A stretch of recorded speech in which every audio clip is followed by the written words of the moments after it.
할렐루야. 주일 예배 오신 여러분들을 주님의 이름으로 축복합니다. 하나님을 온전히 만나고 예배하는 그러한 시간 되기를 바랍니다. 중요한 광고 말씀 드리겠는데요, 이번 돌아오는 금요일, 토요일, 주일 3일에 걸쳐서 저희 교회에서 아틀란타 복음화 대회가 열리게 됩니다. 매년 해왔던 집회인데 코로나 때문에 건너뛰게 되었어요. 아틀란타 지역에 있는 믿는 자들이, 크리스찬들이 함께 모여서 연합하여서 예배한다는 것 그 자체만으로도 굉장히 큰 의미가 있다고 생각하고요, 저희 교회에서 저희가 호스팅을 하기 때문에 더 많은 성도님들이 참여하셔서 우리 같이 기도하고 같이 찬양하고 함께 은혜를 나누는 시간 되기를 바랍니다. 현장에서도 드리고요, 또 온라인으로 드려지는데요, 또 적극적으로 저희들이 참석해서 또 협조해 주시기를 바랍니다. 주강사로는 우리 심수영 목사님, 아틀란타 세교회 원로 목사님이 오셔서 말씀을 전하시겠고요, 저희 금요일, 토요일은 저녁 8시, 주일은 저녁 7시, 조금 1시간 더 땡겨서 있게 됩니다. 기억해 주시기를 바라겠습니다. 임시 공동의회가 다음 주일 2부 예배 후에 본당했습니다. 우리 서석훈 목사님, 위임 부목사, 청빙 인준에 관련된 것이니까요, 많은 참석 바라고, 오늘 확대위원회가 오후 4시에 줌으로 모입니다. 또 관계된 위원장님, 총무님들 꼭 참석해 주시기를 바랍니다. 제가 지난 월, 화, 수 3일 동안 멕시코에 선교를 다녀왔습니다. 비전 트립을 다녀왔는데요, 우리 저와 우리 GMA, 우리 연합장로교회가 세운 선교단체인 GMA의 부이사장으로 계시는 신무철 장로님, 또 그 안에 계신 심혜원 권사님, 그리고 사무국장으로 일하시는 임문삼 장로님, 이렇게 4사람이서 비전 트립을 다녀왔어요. 우리 멕시코에 우리 세광 선교센터가 있는데, 우리 목사님께서, 우리 신목사님께서 저희들에게 관리를 부탁을 하셔서 저희들이 그곳을 맡게 되었는데, GMA에서 맡았는데 몇 년 동안 리더십이 저희가 부재하는 바람에 그 센터를 잘 돌보지를 못했어요. 그래서 이번에 가서 잘 돌보면서 어떻게 해서 우리가 이 계획을 잘 쓸 수 있을까 한번 좀 고민하고 기도하는 시간을 가졌습니다. 영상 한번 보여주시면은요, 좀 짧게 보고를 드리자면은 한번 넘겨주십시오. 이게 캔쿤입니다. 캔쿤 끝에 이제 반도 자락이 있고, 여기서 한 2시간 40분 정도 가면 있는 바로 아주 가까운 거리에 있는 선교지예요. 그곳의 캔쿤 도시는 멕시코 전체 정부의 수입의 40%를 차지한다고 합니다. 정부 수입의. 그 정도로 이곳이 굉장히 발달한 관광 지역인데요, 거기서 조금만 더 들어가면, 40분 50분만 더 들어가면 굉장히 낙후한 지역들이 나와요. 저희 선교 베이스가 그곳에 위치해 있고요. 다시 보여주시면 저하고 장로님하고 임삼 장로님 그렇게 같이 출발해서 또 따로 가서 우리 심철 장로님 4분 만났는데요, 이곳은 방과후 학교입니다. 저희의 그 안영 선교사님, 최태입 선교사님하고 안영 선교사님이 이곳을 주로 많이 베이스로 해서 방과후에 학생들을 모아서 수업을 하곤 합니다. 다음 보시면요, 우리 소개하시는 안영옥 선교사님이신데요, 뒤에 있는 교사들과 함께 이 방과후 학교를 열심히 잘 섬기고 있습니다. 너무 깨끗하고 이 인근에 이런 학교가 없어요. 그래서 인기가 굉장히 많고, 저희가 갔을 때 그러니까 지난 화요일인가 수요일서부터 시작을 했는데 100명이 넘게 몰려와서 다들 지원을 하고 좋은 시설에서 공부하기를 다들 원한다고 합니다. 다음 넘어보시면은 저하고 같이 사진 찍은 모습이고요. 다음 우리 GMA 선교센터입니다. 우리 신만수 목사님 앞에 계신데 열심히 잘 섬겨주시고 잘 개척해 주셔서 저희 교회 GMA에 위탁을 해주셨는데, 저희들이 그동안 소홀히 했었어요. 좀 많이 돌보지 못해서.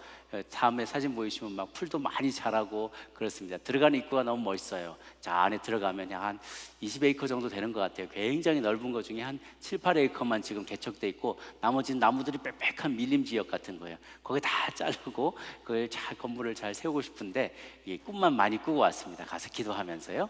다음 보시면은 입구에 이렇게 차가 들어가게 되고요. 다음 여러 가지 건물들이 그 안에 있습니다.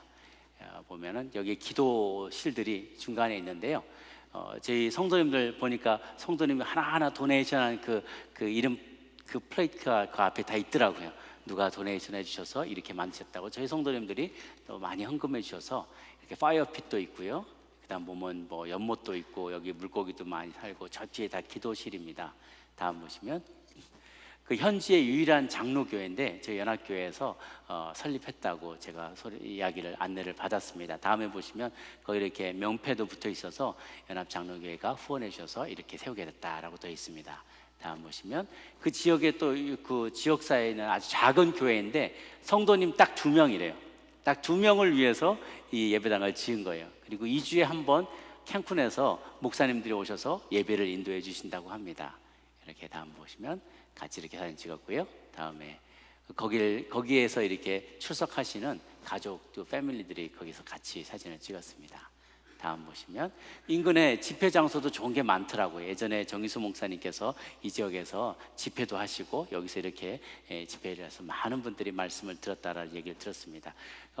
이 지역은 멕시코는 90%가 캐톨릭인데 또 캐톨릭도 제대로 믿는 게 아니라 다 미신을 믿어요. 뭐 사자 죽은 자의 날 뭐 이래가지고 여러분 그 애니메이션 코코인가 거기서도 본 거 보면 죽은 자들은 막 그런 걸 셀레브레이트하고 미신을 두려워하고 그런 귀신들을 두려워하고 아주 사로잡혀 있어서 바른 신앙을 가진 사람들이 많지가 않아요. 이곳에도 복음이 들어가야만 합니다. 카톨릭이 막 90%지만 정말로 예수를 믿고 구원받은 자들이 많지 않아요. 지금도 마약으로 얼마나 많은 사람을 죽이고 또 마약에 쪄들어서 살고 그런지 몰라요. 다음 부 보시면은요, 그렇게 지역에서 사는 우리 성도님들 만나서 신방하는 거고요. 다음에 우리 거기 또 아픈 분들도 계셔서 같이 우리가 안수하고 기도하고 또 신방하는 그런 장면입니다. 다음 여기 제2베드로 선교센터라고 저희 팀들이 갔을 때 이곳에서 숙소도 삼고 그래서 인근 지역을 이렇게 돌볼 수 있는 그런 베이스도 있는 것을 보고 왔습니다. 다음 보시면 집에서 키우는 사슴인데요. 너무 예뻐서 제가 한번 찍어봤어요. 다음이요. 이래 민주식 선교사님인데요. 민주식 선교사님 캔쿤에서 방과후 학교를 이제 운영을 하세요. 그래서 기아 대책에서 파송하신 선교사님이신데 너무 예쁘게 방과후 학교를 만들고 중고생들까지 와 있는데 코딩도 가르친다 그러더라고요. 그래서 아이들이 그 멕시코에 있는 아이들이 그런 걸 잘 못 해보는데 음악 교육 뭐 여러 가지 미술 교육 하면서 아이들 컴퓨터까지도 가르쳐줘서 그들이 미래에 직업을 잘 가지고 취직도 할 수 있도록 그러면서 복음이 들어가서 반대편은 예배당입니다. 거기서도 예배를 드릴 수 있도록 가톨릭으로만 이렇게 잘하지 않고 복음을 들을 수 있도록 이렇게 애쓰는 분이십니다. 다음 보시면 거기서 제가 한 분을 귀한 분을 만났는데요. 여기 푸에르토 모렐로스라는 그 시가 우리 베이스가 있는 시가 선교 베이스가 있는 시가 이 시예요. 근데 거기에 이제 새로 부임하신 시장님이랍니다.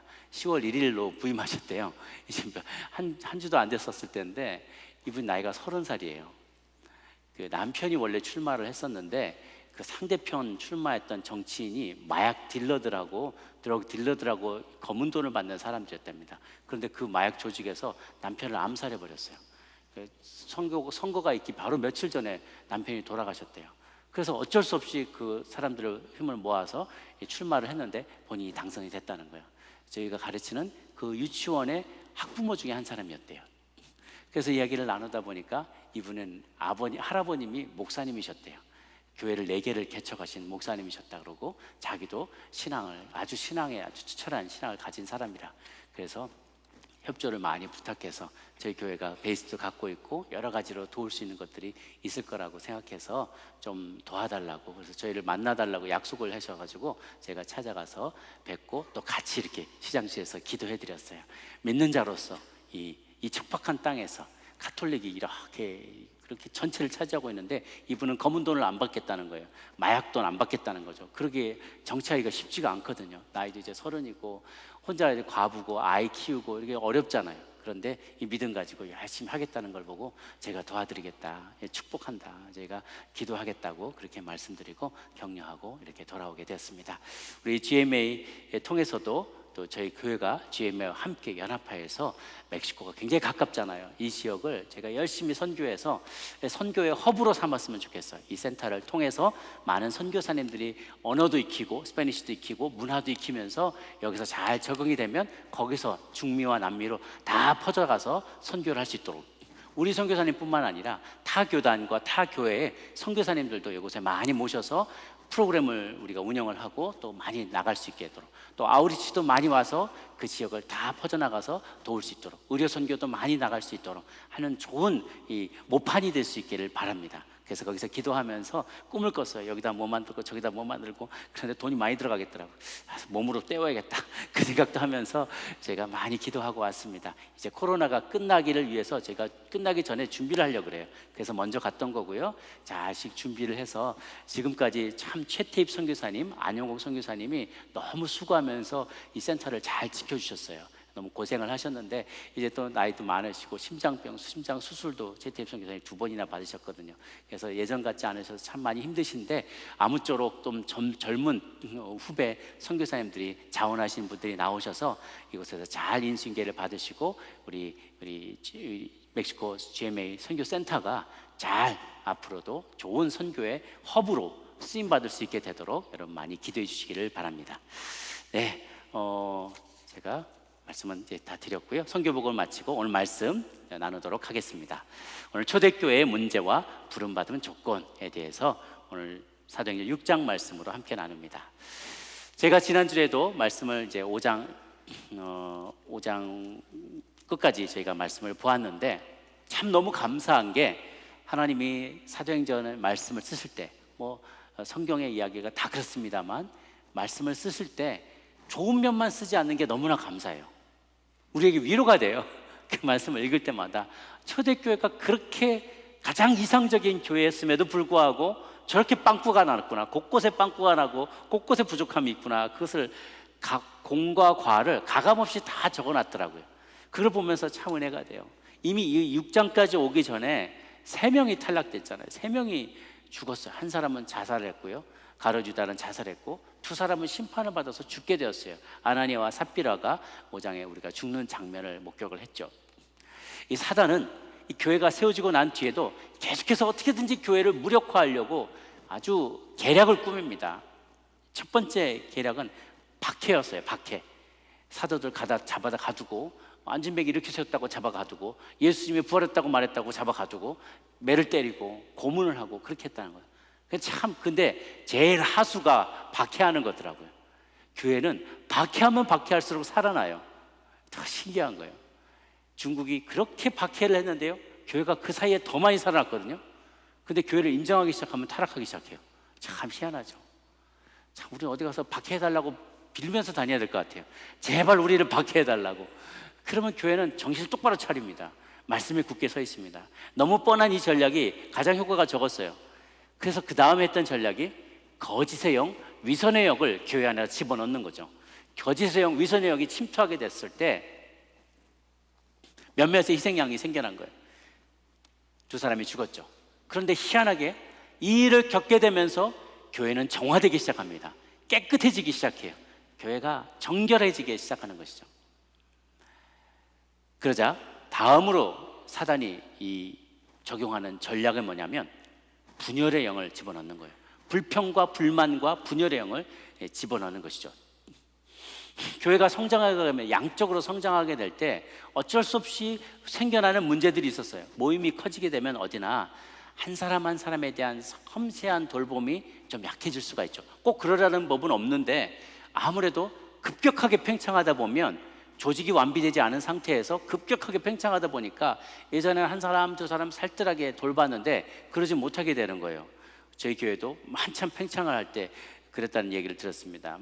전에는 말이야 아무 때나 와도 주차할 수 있었는데 차 대기가 힘들어졌다. 전에는 말이야 아무 때나 와도 내가 앉고 싶은데 앉을 수 있었는데 내 자리 누가 차지했어.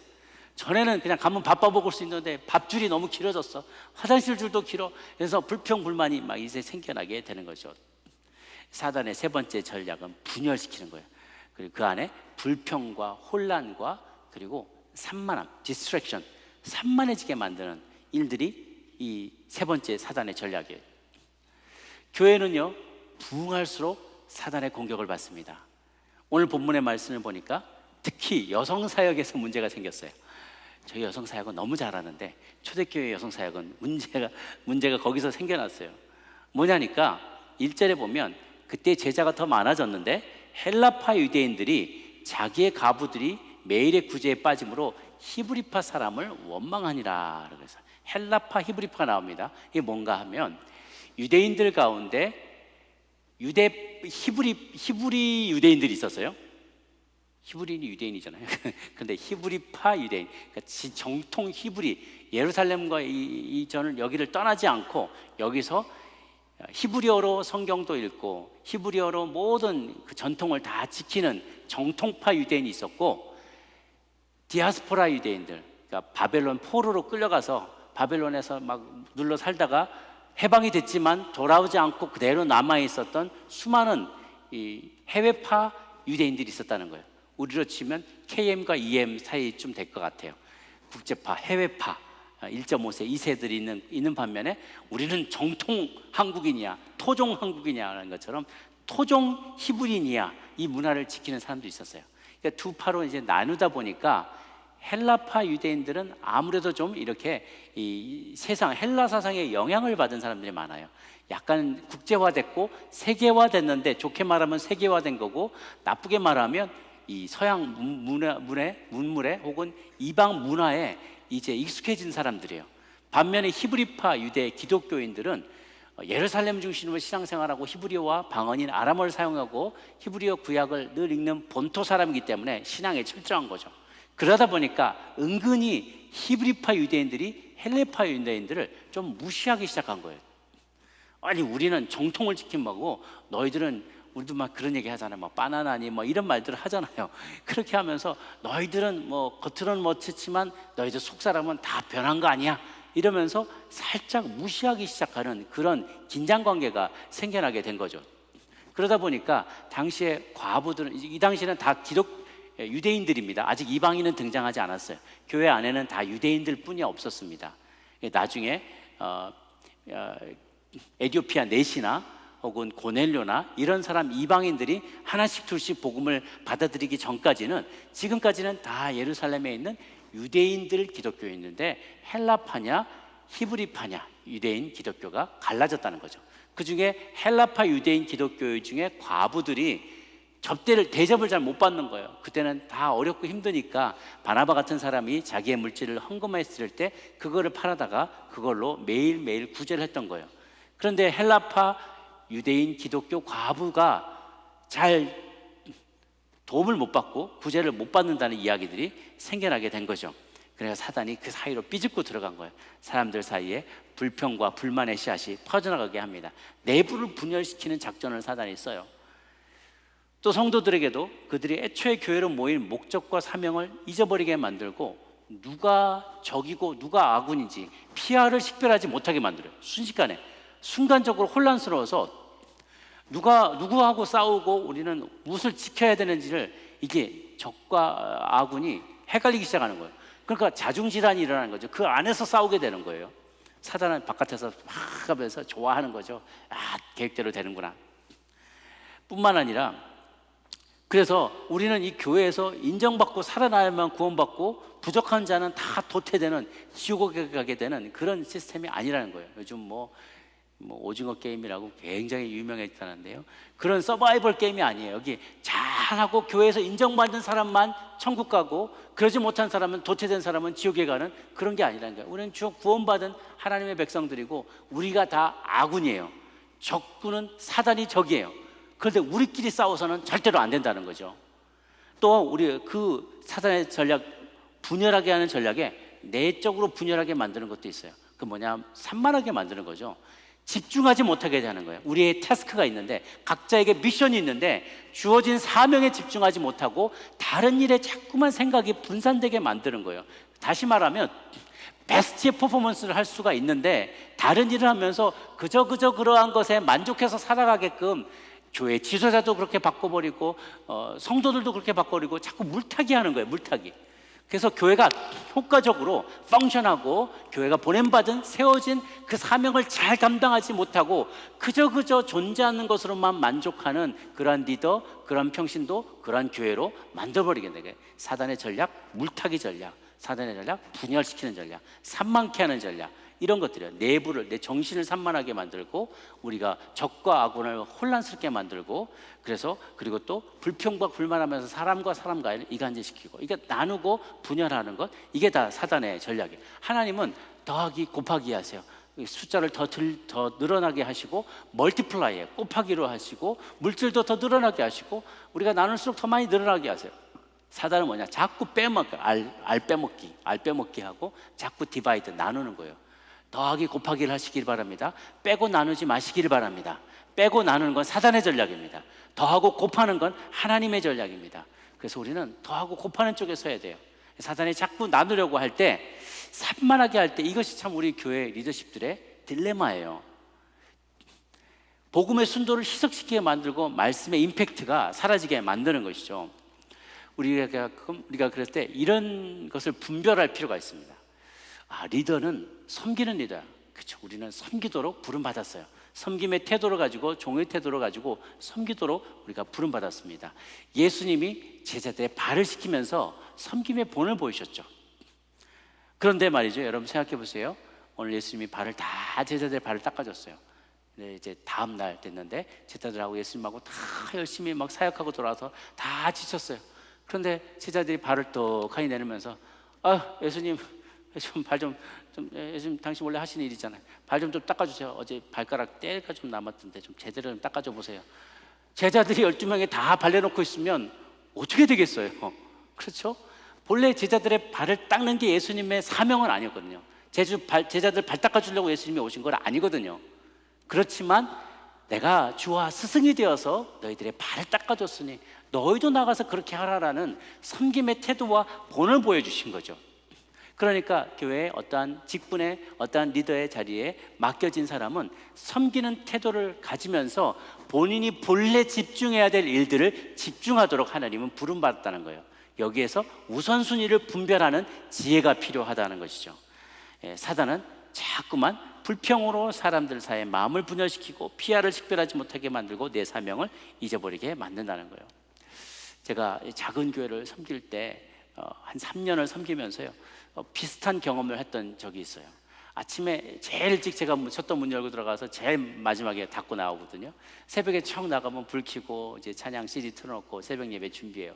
성도님들 하나 둘씩 오면 제가 기타 들고 나가서 찬양 인도를 다 합니다. 그리고 옆에 세워놓고 또 설교 열심히 하고, 자 우리 기도하면서 찬양하면서 기도하겠습니다. 기도하면서 쫙 하고 기도하고 축도를 하면서 이제 기타를 내려놓고 빨리 달려가서 맨 뒤에 새벽 예배 CD를 틀어요. 우리 새벽 예배 CD하고 똑같아요.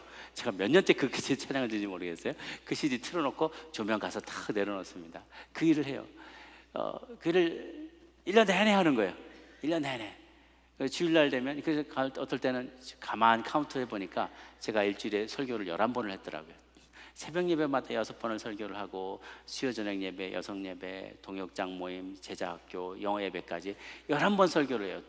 근데 그건 참 말씀을 준비하니까 괜찮았는데 그게 전부가 아니라 교인들 상담도 하고 주례도 하고 장례도 치르고, 제가 주말 되면 주보도 만들고 신문에 칼럼도 쓰고 1대1 제자영육도 했거든요.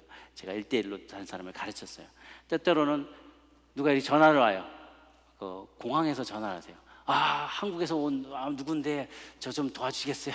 그러면 공항까지 나가서 그분들 팀을 다 안내해가지고 일주일 동안 투어 가이드처럼 하고 다니는 거예요. 그리고 이제 빠이빠이 하고 보내는 거죠. 어떨 때는요, 그렇게 막 바쁘게 돌아다니다가 설교를 준비하려고 딱 앉으면 속이 너무 답답한 거예요. 그냥 꽉 막힌 것 같아서 내가 기도하고 묵상하고 연구할 시간이 없으니까 말씀을 준비하려는데 뭐가 떠오르는 게 없는 거예요.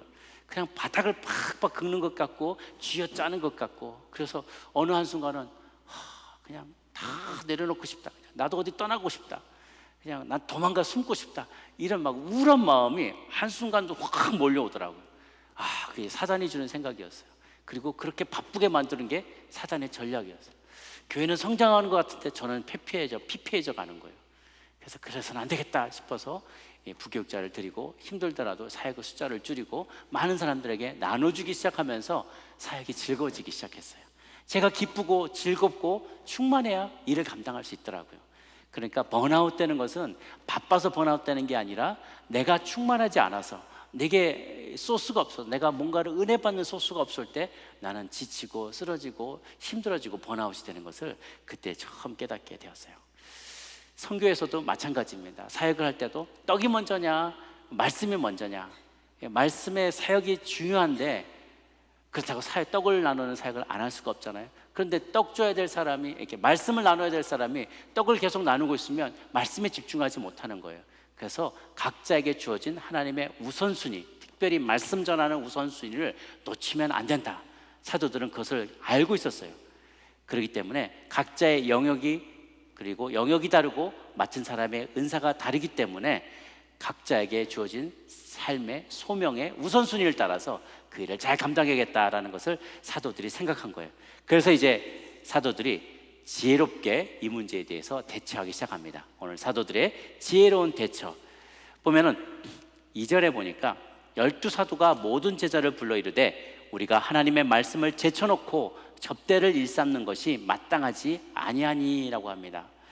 그래서 형제들아 너희 가운데 성령과 지혜가 충만한 사람, 충만하여 칭찬받는 사람 7을 택하라. 우리가 이를 그들에게 맡기리라. 그리고 우리는 오로지 기도하는 일과 말씀 사역에 힘쓰리라 라고 이야기를 합니다. 참 제자들이 많이 컸어요. 제자들이 많이 컸어요. 그전에는 예수님 따라다닐 때 5천 명이나 되는 수많은 배고픈 군중들이 몰려왔단 말이에요. 그러니까 예수님이 너희들이 먹을 것을 주어라 그랬어요. 그 제자들이 깜짝 놀란 거예요. 5천 명을 어떻게 먹입니까? 우리가 돈도 없는데, 가진 것도 얼마 없는데 그냥 동네 볼에서 마트 가서 사 먹게 하시오. 월마트 가서 사 먹게 하죠 각자. 그렇게 얘기를 했어요. 그러니까 이들은 눈에 보이는 것만 믿었던 거죠. 그리고 또한 자기들이 다 공급해야 된다는 생각을 했던 거예요. 빗나간 책임의식이 있었던 거예요. 그런데 이제 그들은 하나님께서 그들의 모든 필요를 채우신다는 확신과 믿음을 가질 만큼 충분히 성숙한 사람이 되었어요. 전에는 모든 것을 자신들이 공급해야 된다는, 자기가 공급자여야 된다는 지나친 책임의식을 가졌다면 이제는 하나님이 공급자라는 것을 그들이 깨닫기 시작한 거예요. 때때로는 우리가 맡은 어떤 책임을, 우리가 맡은 직분 때문에 지나친 책임감을 가지게 될 때가 있어요. 그러면 거기서 내가 막 짓눌리게 됩니다. 스트레스를 받게 돼요. 내가 이 교회를 모든 걸 다 책임져야 된다는 거죠. 혹은 네 사역과 재정을 내가 다 책임져야 된다는 생각을 할 때 그 책임감 때문에 짓눌려서 무너질 때가 있어요. 하나님 우리가 그것으로부터 자유하기를 원하십니다. 왜냐하면 내가 그렇게 지나친 책임감을 갖다가 무너질 때가 있고요.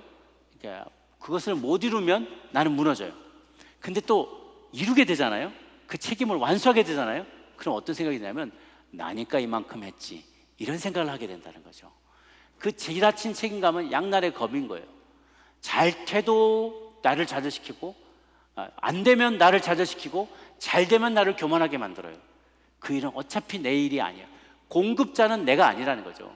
내가 공급자가 아니라 그가 프로바이더, 그분이 공급하시고 우리는 전달자인 거예요. 우리는 배달하는 사람이에요. 축복의 채널로 쓰일 뿐인 것이죠. 그러니까 내가 그 일을 해야 된다라는 지나친 책임감으로부터 자유할 필요가 있어요. 가장도 마찬가지입니다. 내가 우리 식구들을 다 먹여 살려야 돼. 그렇지 않잖아요. 어른들이 늘 그런 얘기예요. 자식들 10명을 낳아도 다 같이 먹을 거 들고 태어난다라고 하시잖아요. 희한하게 그렇게 낳아놓으면 지들이 알아서 큰대요. 첫째가 둘째를 키우고 막내를 키운대요. 기업의 사장님도 마찬가지입니다. 이 기업은 어떻게 내가 일군 건데 내가 책임을 져야 되는, 그런 건강한 책임의식이 아니라 지나친 책임의식, 주인의식, 내 거다라는 생각을 내려놓을 때, 그때 비로소 하나님이 역사하기 시작하세요. 기관의 대표도 마찬가지고 나라를 운영하는 정치 지도자도 마찬가지입니다. 내 거다라는 생각이 아니라 하나님의 것인데 내가 심부름하는 자다, 이런 생각이 건강한 생각이시죠. 주님이 공급자이시고 운영자이시고 책임자이시고 맡겨드려야 되는 거죠. 제가 늘 목욕탕 주인의 명언을 기억하자라고 하죠. 맡기지 않은 것은 책임지지 않습니다. 하나님께 맡겨드리면 하나님이 책임지시고 운영해 주세요. 내 삶의 경영을 그분께 맡겨드리고 그분이 공급하시고 운영하시는 것을 바라보는 저희들이 되기를 바랍니다. 그럼 당시에 사도들은 다 30대 초반입니다. 그 당시 중동의 문화로 봤을 때 나이가 젊은 사람을 랍비로 따르진 않아요. 적어도 자기보다 나이가 많은 사람을 스승으로 모시면서 오라 그럴 때 그 밑에 스승으로 가게 되죠. 그 뒤로도 보면 사울도 청년이었다라는 얘기를 하면서 그 당시에 다 청년들, 그리고 그 뒤에 살아남았던 연한이나 이런 것들을 계산해 보면 다들 예수님보다 같거나 젊었던 사람들이에요. 그 말은 30대 초반이나 20대 후반이었던 거거든요. 수천 명의 성도를 섬기는 12명의 사도가 다 20 후반, 30대 초반이었어요. 아주 젊은 사람들이에요. 경험도 부족하죠. 그런데 하나님께서 그들에게 지혜를 주시고 성령 충만하게 했을 때 그들이 굉장히 놀랍도록 지혜로운 결정을 내립니다. 그게 뭐냐? 성령과 지혜가 충만한 사람을 택하여 그들에게 일을 맡기자라는 것이죠. 그러면서 그는 오로지 우리는 기도와 말씀 사역에 힘쓰리라라고 얘기합니다. 오로지 기도와 말씀 사역, 사도들에게 주셨던 그 사명을 먼저 감당하겠다는 것입니다. 이쯤 되어서 우리가 유기적인 교회와 조직적인 교회의 차이를 이해할 필요가 있어요. 오르가니즘 있고 오르가니제이션이 있어요. 생명체가 있고 그리고 조직체가 있습니다. 이 생명체는 움직이는 존재죠. 생명이 있어서 막 움직여요. 근데 생명은 있는데 아직 조직에 체계가 되어 있지 않는다. 이게 아메바죠. 단세포 동물인 거죠. 뭔가 체계가 없어요. 조직이 없어요. 가다가 없어요. 그래서 이 생명은 있는데 체계가 없으면은 엉망인 거예요. 제대로 펑션을 할 수가 없어요.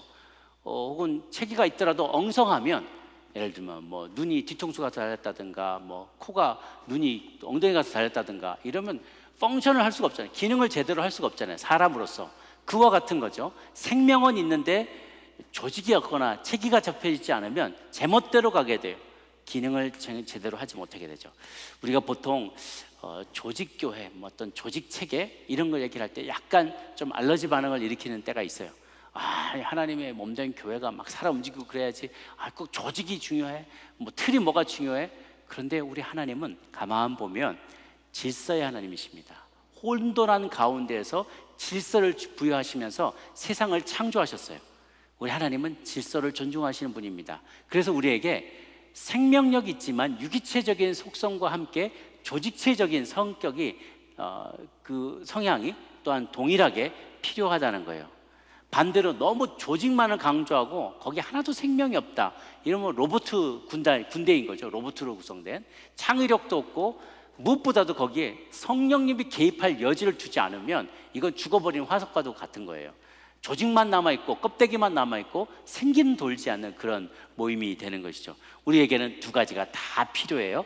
유기체적인 교회, 생명체인 유기체적인 교회지만 뿐만 아니라 그게 틀을 잇는 하나님이 주신 이제 거룩한 틀을 갖춘 그런 모임이 필요한 것이죠. 그래서 틀만 있을 때 율법적으로 교회를 운영할 때, 조직을 운영하게 되면 성령님도 어떻게 역사할 수가 없어요. 성령님, 우리 교회는 그렇게 안 했거든요. 성령님, 말씀 들으세요. 우리는 45년 동안 이렇게 안 했어요. 그러면서 성령님을 제한하게 버리려면 성령님은요 너무 인격적이어서 알았어, 나 알았어, 그렇게 안 할게. 그냥 성령님은 그냥 수그러들고 마세요. 성령님 마음껏 일하실 수 있는데, 내가 할 수 있는 것보다 몇 배나 더 많은 일을 할 수 있는데 우리가 성령님을 제한해 버리는 거예요. 그것이 조직체의 한계일 수 있습니다. 율법주의적인 거죠. 저에게. 그런데 그렇게 하지 않고 성령님 뭘 원하세요? 저에게 이런 내규가 있고 이렇게 이런 전통이 있지만, 그러나 성령님께서 이제 새롭게 일하기를 원하신다면 얼마든지 바꾸겠습니다. 얼마든지 내어드리겠습니다. 좌정하셔서 끌고 가시옵소서라고 성령님께 나의 삶도, 우리의 교회도, 또한 사회 조직도, 우리의 기업도, 가정도 맡겨드리는 그런 모습이 필요한 것이죠. 특별히 예배 현장에서 성령님을 제한하지 않는 것이 정말 중요해요.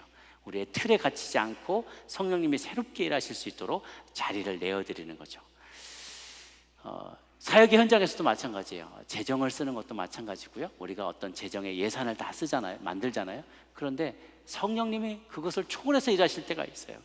그런데 그럴 때는요, 그걸 마음껏 쓰시도록 내어드리면 희한하게 거기에 필요한 재정을 또 하나님이 더 채워주세요.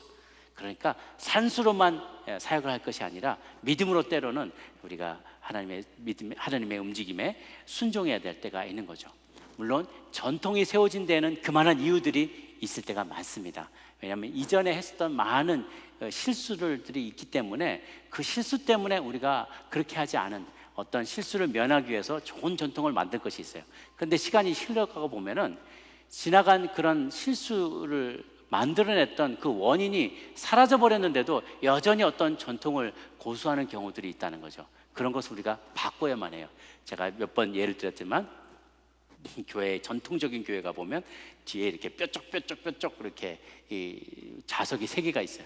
그러면 거기에 뭐 목사님, 사회자, 설교자, 사회자 이렇게 대표 기도자 이렇게 딱 앉는단 말이죠. 뾰족 의자가 이렇게 딱 있고 빨간 카페트가 깔려 있어야 합니다. 그 예전에는 교회는 다 그래야 된다고 생각을 했어요. 그게 달래서 그런 게 아니라 종교개혁을 일으킬 때 성당에서 나왔는데 막 뛰쳐나왔는데 예배는 드려야겠고 갈 데가 없는 거예요. 그러다 보니까 제일 비슷해 보이는 근엄한 데가 법원밖에 없었거든요.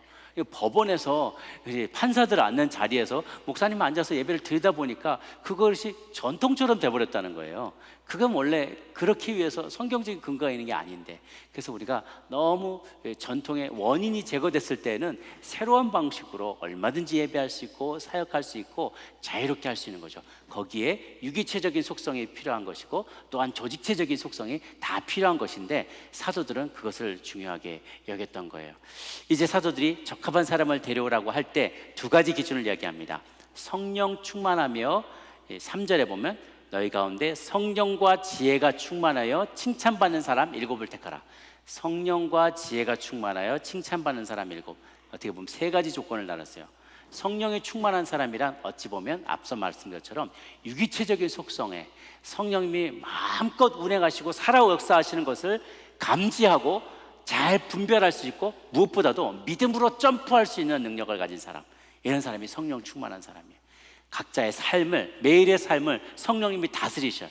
그러니까 맨정신에 인간의 생각과 사고로 생각하면 도저히 불가능해 보이는 것이지만 기도하며 그 성령의 움직임을 감지하고자 할 때 성령님이 그쪽으로 움직이기를 원하신다라는 마음의 충동을, 도전을 감지하고 그리고 뿐만 아니라 순종하여서 믿음으로 점프할 수 있는 사람, 이런 사람이 바로 성령 충만한 사람이에요.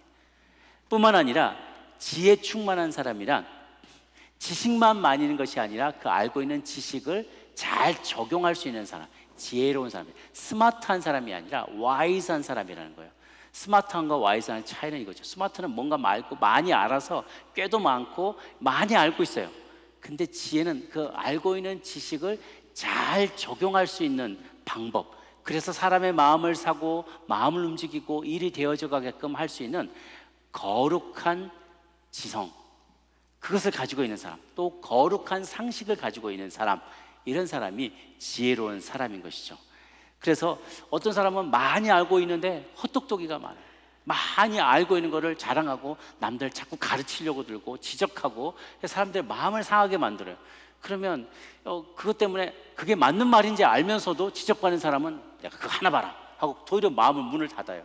그건 지혜롭지 못한 거죠. 똑똑하기만 한 거예요. 그런데 똑똑하지만 그것을 지혜롭게 잘 설득력 있게 이렇게 나는 이렇게 생각하는데 조금 당신은 어떻게 생각하시냐고, 당신의 의견도 존중하겠습니다. 참 좋은 의견을 얘기하셨는데 저는 조금 다르게 생각하는데 그래도 우리 취지는 다 똑같은 거 아니겠어요? 라고 얘기하기 시작하면 사람의 마음을 사게 되는 거죠. 그게 바로 지혜로운 사람인 거예요. 그래서 교회에는 성령이 충만하고 지혜로운 이런 사람이 리더로 서야만 해요. 그런데 그렇게 뿐만 아니라 마지막에 칭찬받는 사람이라고 그랬어요. 칭찬받는 사람. 세상에도 세상의 지혜로 처세술로 칭찬받고 박수받는 사람은 많이 있어요. 그런데 무엇으로 칭찬받느냐? 성령이 충만하고 지혜로운 것으로 칭찬받는 사람이어야 된다는 것이죠. 그 결과 칭찬받는 사람 7을 택하라는 거예요. 그 7명이 이제 다음에 소개되는 7명의 집사들입니다. 5절, 6절 같이 한번 읽어볼까요? 시작. 온 무리가 이 말을 기뻐하며 믿음과 성령이 충만한 사람 스데반과 또 빌립과 브로고노와 니가노르와 디몬과 바메나와 유대교에 입교했던 안디옥 사람 니골라를 택하여 사도들 앞에 세우니 사도들이 기도하고 그들에게 안수하니라. 이때 7집사를 뽑았는데 그 중에 6명이 헬라이식 이름을 갖고 있고요, 또 한 명은 헬라인이었다가 유대교로 개종한 안디옥 사람 니골라라고 했어요. 그 결과적으로 7명이 모두 다 헬라파 유대 기독교인을 찬스가 많다는 것이죠. 물론 히브리인 중에서도 헬라식의 이름을 쓰는 사람이 있었지만 정황으로 미뤄봤을 때 이 중에 상당히 많은 사람들이 헬라파 유대인 기독교인을 쓸 가능성이 많아요. 자, 잘 생각해 보십시오. 왜 집사들을 뽑게 되었는가? 그 문제의 근원은 헬라파 유대인들이 차별 대우를 받는다라는 문제의식 때문에 생겨난 거거든요. 그런데 대표를 뽑았는데 헬라파 유대인 기독교인으로 집사 7명을 다 뽑았다는 거예요. 너무 멋있는 전략인 것 같아요. 교회가 그래야만 해요. 그 중에 소외되는 사람, 어렵고 힘든 사람이 있을 때 그들을 제일 잘 도와줄 수 있는 사람으로 지도자들을 뽑아준 거예요. 그러면 그 사람들이 뽑혔을 때 자기 헬라파 유대인들만 섬기겠습니까? 그러지 않죠. 너무 고맙고 그들의 배려가 감사하니까 헬라파 유대인들은 당연히 섬길 뿐만 아니라 그 히브리파 유대인 과부들도 잘 섬기지 않겠습니까? 그것이 바로 교회의 아름다운 모습이에요. 지혜로운 결정들이고 그 성도들은 다 그런 결정들을 할 수 있을 만큼 성숙한 믿음을 가진 사람들이었던 것이죠. 또 여기 보면 스데반과 빌립 집사가 여기에 등장하게 되는데요. 본래 이들의 사명은 이렇게 가난한 사람들을 위한 구제의 사명, 섬김의 사명, 테이블에서 서빙하는, serving the table, 테이블에서 서빙하는 역할로, 섬기는 역할로 처음에 부름받았어요. 그런데 그들이 맡겨진 그 사역을 잘 감당하며 충성스럽게 섬길 때요, 머지않아서 이들은 각각의 말씀의 사역자로까지 바뀌어가게 됩니다. 자신들의 사역의 지경이 넓어지게 되고요, 영역이 넓혀지게 되고 더 많은 일들이 맡겨지게 돼요. 여기서 우리가 배우는 교훈은 각자에게 주어진 자리에서 맡겨진 사명을 충성하게 감당하다 보면 하나님께서 그 지경을 넓혀주신다는 거예요. 사역의 영역을 넓혀주시고 기도의 지경도 넓혀주신다는 것이죠. 왜 나에게 이런 일을 시키나? 내가 지금 이거 하고 있을 사람이 아닌데. 그렇게 말씀하지 마세요. 이 일을 누가 보든, 사람이 보든, 하나님이 보시든, 사람이 보지 않을지라도 하나님이 보고 계신다는 것을 늘 믿으면서 맡겨진 사명을 감당할 때 하나님은 더 훌륭한 지도자로 저와 여러분을 사용하실 줄로 믿습니다.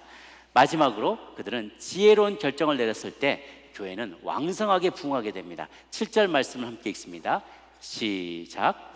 하나님의 말씀이 점점 왕성하여 예루살렘에 있는 제자의 수가 더 심히 많아지고 허다한 제사장의 무리도 이 도에 복종하니라.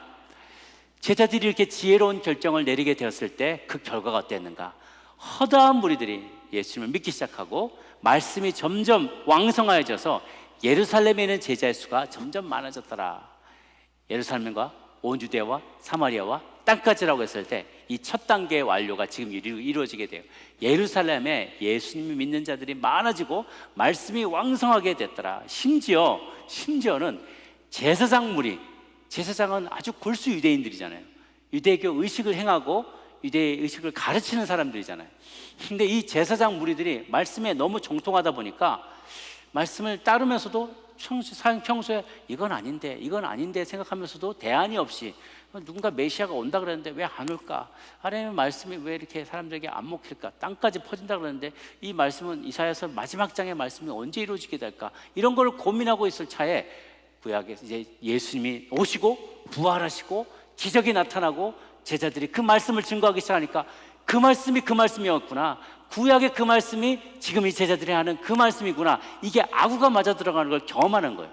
그러니까 많은 제사장들이 그 당시 약 8,000명 가까이 있었다고 하는데 그 중에 많은 제사장들이 예수님을 믿는 자로 개종하기 시작하는 거예요. 유대교에서 기독교인으로 바뀌어지게 되면서 예루살렘이 드디어 온 예루살렘에 복음이 편만히 퍼져나가게 되는 것이죠. 그리고 이제 다음 장으로부터 계속 나가면서 예루살렘, 유대와 사마리아와 땅끝까지 이방인들까지도 복음이 전파되는 놀라운 기적을 우리는 보게 됩니다. 사랑하는 여러분, 오늘 말씀을 통해서 우리는 초대교회가 불완전한 교회였다는 것을 우리는 다 배웁니다. 그럼에도 불구하고 성령으로 그리고 지혜로 충만해져서 당하는 그들이 받는 모든 도전, 사단의 도전, 이런 많은 분열의 도전들을 극복해내는 모습을 보게 됩니다. 당시에는 지금 우리에게 알려지지 않은 은사, 지금은 많이 프랙티스 되지 않는 은사들도 있고요. 혹은 그 당시에 예를 들면 고린도전서 12장에 쓰지 않았던 새로운 은사들이 오늘날 하나님께서 사용하고 있는 것들도 있어요. 그래서 우리가 교회의 조직이나 어떤 은사나 이 모든 것들이 초대교회에 없었던 거일지라도 오늘날 우리가 할 수 있는 것들이 있고 하던 것이지만 또 없는 것들도 있어요. 그러니까 너무 그 틀에 매이지 않고 성령님께서 우리 세대에 살아계신 성령님이 새롭게 역사하실 것을 여러분 기대하며 나가시기를 바랍니다. 성령님은 지금도 살아 역사하고 계십니다. 초대교회에 있던 그런 스타일로만 똑같이 역사할 것이 아니라 성령님은 새로운 방향으로, 새로운 스케일로, 새로운 사람들을 통하여서 새로운 은사를 기름 부어 주셔서 이 마지막 때에 하나님의 교회가 땅끝까지 퍼져나가게 하는 일에 저와 여러분을 사용하실 줄로 믿습니다. 그 사역에는 귀천이 없습니다. 나는 이 일을 하는 사람이고 저 사람은 말씀 전하는 사람이니까 저게 귀하고 이건 덜 귀하다, 그렇지 않습니다. 하나님께 서로 군림하는 자세가 아니라 서로 섬기는 자세로 주어주신 그 사역을 열심히 감당할 때 하나님은 저와 여러분의 사역의 지경을 넓혀주시고 우리의 기도의 영역도 넓혀주시고 장막도 넓게 펼쳐주실 줄로 믿습니다. 그렇게 승리하시는 저와 여러분 모두가 되기를 바랍니다. 기도하겠습니다. 좋으신 하나님 아버지, 하나님, 초대교회가 불완전한 교회였음에도 불구하고 하나님께서 그들을 사용하셔서 감사합니다. 사단이 우리를 분열시키고 혼란시키고 하나님 말씀에 집중하지 못하게 만들 때 하나님, 우리가 다시 한번 주의 본질로 돌아갈 수 있도록 주님 도와주시옵소서. 하나님, 우리 제자들이, 사도들이 성령이 충만하고 지혜가 충만하여서 칭찬받는 제자들을 뽑았던 것처럼 우리도 늘 유기체적인 마음, 생명체와 같은 생기 충만한 성령의 인도하심을 받으면서도 그러나 건강한 상식으로 무장하여서 지혜롭게 주님 맡겨진 사역을 잘 감당하는 저희들이 되게 하여 주시옵소서. 하나님, 우리 가운데 연약한 자들을 더 많이 돌보고 세워줄 수 있는 지혜를 허락하여 주시고, 또 우리 각 사람에게 주신 은사를 귀히 여겨서 어떤 은사가 귀하고 또 다른 은사가 더 낫다고 말하지 않고 서로가 서로를 존중하면서 아름다운 주님의 몸된 교회를 이뤄나가는 저희들 되게 하여 주옵소서. 우리 같이 한 목소리로 통성으로 기도하며 나가도록 하겠습니다. 함께 기도하시겠습니다. 하나님 아버지, 우리 사단의 분열의 전략에 노란하지 않도록 불평불만하거나 혼란스러워하지 않거나 적과 악을 헷갈려하지 않도록 우리가 해야 할 일들과 우선순위를 잘 정해서 산만하지 않게 맡겨진 사역을 잘 감당할 수 있도록 주님 도와주시옵소서. 하나님, 사도들이 대처하였던 것처럼 우리도 하나님, 우리 가운데 성령 충만한 자, 지혜로운 자를 우리가 높이 세우며 그들이 하나님, 우리가 그와 같은 사람이 될 수 있도록 주님 도와주옵소서. 하나님, 성령이 충만하여서 우리의 삶에 우리의 보는 눈의 한계를 뛰어넘고 하나님의 관점으로, 하나님을 믿는 믿음으로 미래를 내다볼 수 있고 믿음으로 점프할 수 있는 저희들이 되게 하여 주옵소서. 뿐만 아니라 지식만 많은 사람이 아니고 하나님의 지혜로운 자, 하나님의 조직 최선의 수단으로 최선의 목적에 도달하는 방법을 알고 거룩한 상식으로 무장한 종들이 되게 하여 주옵소서. 우리 각 사람에게 주신 은사들이 다들 너무나 귀합니다. 남을 나보다 낮게 여기며 서로의 은사를 존귀하게 여기는 저희들, 지혜로운 저희들 되게 하여 주시옵소서. 하나님께서 그렇게 우리 각 사람을 사용하여서 일하실 것을 기대하며 나아가오니 축복의 통로가 우리 모두 될 수 있도록 주님 도와주시옵소서. 고마우신 주님, 초대교회에 있었던 그 많은 문제들과 그 문제들을 해결해 나가는 사도들의 모습을 보면서 교훈을 얻게 하여 주옵소서. 완벽한 교회란 없다는 것, 그리고 그럼에도 불구하고 성령님께 도움을 청하며 지혜를 구할 때 우리를 통하여서 하나님, 우리의 교회가 더욱더 성숙하여지고 온전해질 줄로 믿습니다. 그렇게 쓰임받는 우리들 되게 하여 주옵소서. 감사하고 예수님 이름으로 기도합니다. 아멘.